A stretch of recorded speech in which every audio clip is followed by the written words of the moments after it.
بسم اللہ الرحمن الرحیم۔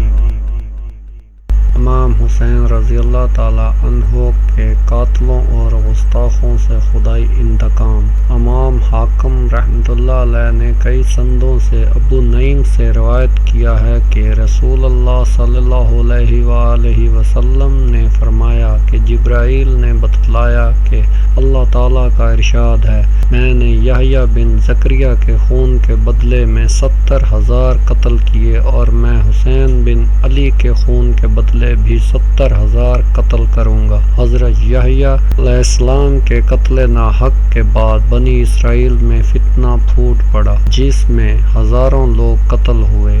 اسی طرح امام حسین رضی اللہ تعالی عنہ کے قتل ناحق کے بعد سے اب تک ہزاروں لوگ اسی حوالے سے قتل ہو چکے ہیں اور خدا جانے کی مزید کتنے ہوں گے۔ اس خون ریزی کا وبال ان لوگوں پر ہے جنہوں نے اپنی ذاتی اور سیاسی مفاد کے لیے ناحق قتل کیا۔ یوں تو ہر قتل ناحق سنگین جرم ہے، لیکن پیغمبر کا قتل سنگین ترین جرم ہوتا ہے۔ یہ براہ راست اللہ تعالیٰ کے ساتھ ٹکراؤ ہوتا ہے، اسی لیے اس کی سزا بھی نہایت سنگین دی جاتی ہے۔ یہاں یہ بات قابل غور ہے کہ اللہ تعالیٰ نے حضرت حسین رضی اللہ تعالیٰ عنہ کے خون کو پیغمبر کے خون کی حرمت عطا فرمائی، اسی لیے کہ اپنے عہد میں آپ ہی سیدنا خاتم النبیین کے سچے وارث اور شیبہ تھے۔ اس روایت سے امام حسین رضی اللہ تعالیٰ عنہ کی عظمت شان بھی واضح ہوتی ہے۔ حاکم نے اس روایت کو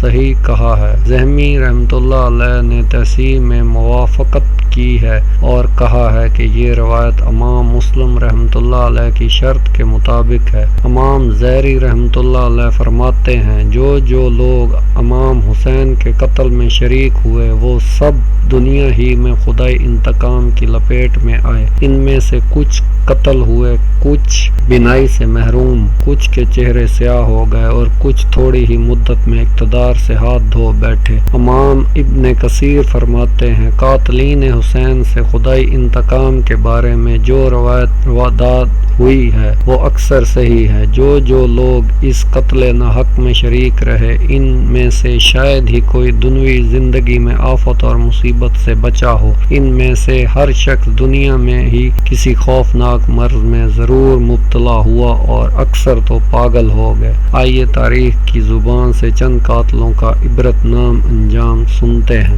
یزید کا انجام۔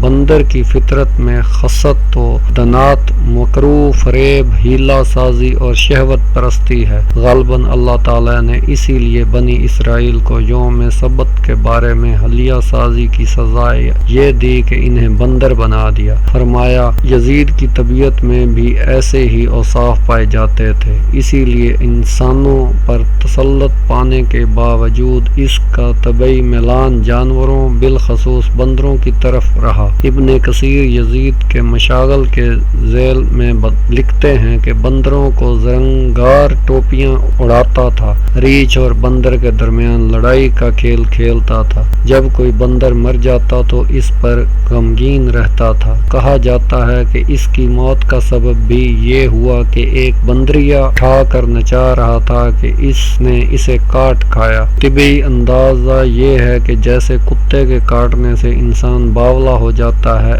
اسی طرح بندر کے زہر سے بھی انسان بندر جیسی حرکتیں کرتے ہوئے مرتا ہے۔ گویا ہیلہ ساز اور مکار اسرائیلیوں کی سزا کا ایک نمونہ اللہ تعالیٰ نے پھر دکھلایا کہ ان اب بھی یقین نہیں آتا۔